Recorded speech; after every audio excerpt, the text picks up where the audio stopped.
Hi friends, ನಮಸ್ಕಾರ. ಇವತ್ತು ಉತ್ತರಹಳ್ಳಿ ಆಂಜನೇಯ ಸ್ವಾಮಿ ದೇವಸ್ಥಾನದ ಧನುರ್ಮಾಸದ ಫಸ್ಟ್ನೇ ದಿನ ವಿಡಿಯೋ ಮಾಡಿದ್ದೀನಿ. ಬನ್ನಿ ಫ್ರೆಂಡ್ಸ್, ಇವಾಗ ದೇವಸ್ಥಾನದ ಹತ್ರ ಪುಷ್ಪ ಮತ್ತು ನಮ್ಮ ವೈಫ್ ಹೋಗ್ತಾ ಇದ್ದಾರೆ. ತೋರಿಸ್ತೀನಿ, ವಿಡಿಯೋ ಮಾಡಿದ್ದೀನಿ ದೇವಸ್ಥಾನದ್ದು.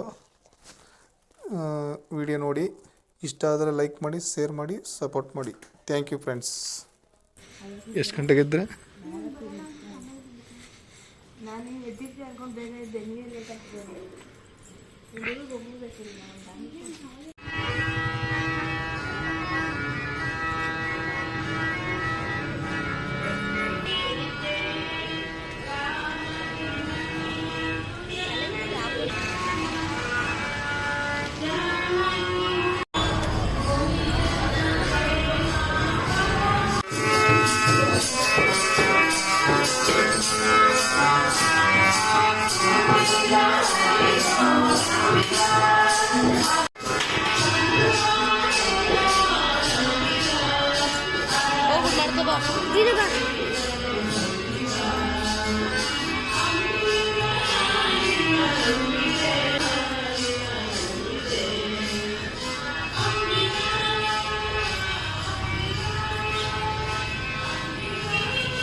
ಉತ್ತರಹಳ್ಳಿ ಆಂಜನೇಯ ಸ್ವಾಮಿ ದೇವಸ್ಥಾನದ ವಿಡಿಯೋ. ಹೋದ ವರ್ಷ ಹನುಮ ಜಯಂತಿ ದಿನ ಬ್ರಹ್ಮರಥೋತ್ಸವ ಮಾಡಿದ್ರು, ಜೋರಾಗಿ ಗ್ರ್ಯಾಂಡಾಗಿ ಓಪನಿಂಗ್ ಮಾಡಿದ್ರು. ಈ ವರ್ಷ ಹನುಮ ಜಯಂತಿ ದಿನವೂ ಕೂಡ ಬ್ರಹ್ಮರಥೋತ್ಸವ ಮಾಡ್ತಾ ಇದ್ದಾರೆ ಈ ಗ್ರ್ಯಾಂಡಾಗಿ. ಮತ್ತು ಇಲ್ಲಿ ಬ್ರಹ್ಮರಥೋತ್ಸವ ದಿನ ರಥದಲ್ಲಿ ದೇವರನ್ನ ಪ್ರತಿಷ್ಠಾಪನೆ ಮಾಡಿ ಅಲ್ಲಿ ದೇವಸ್ಥಾನದಿಂದ ಸರ್ಕಲ್ವರೆಗೂ ಮೆರವಣಿಗೆ ಮಾಡ್ತಾರೆ. ಮತ್ತು ಅಲ್ಲಿ ಗ್ರ್ಯಾಂಡ್ ಓಪನ್ ಮಾಡಿ ಪ್ರತಿ ಹನುಮ ಜಯಂತಿ ಫುಲ್ ಗ್ರ್ಯಾಂಡಾಗಿ ಸೆಲೆಬ್ರೇಟ್ ಮಾಡ್ತಾರೆ. ಇದು ಉತ್ತರಹಳ್ಳಿ ಆಂಜನೇಯ ಸ್ವಾಮಿ ದೇವಸ್ಥಾನದ ಬ್ರಹ್ಮರಥೋತ್ಸವದ ವಿಡಿಯೋ ಆಗಿದೆ. ನೋಡಿ ಫ್ರೆಂಡ್ಸ್.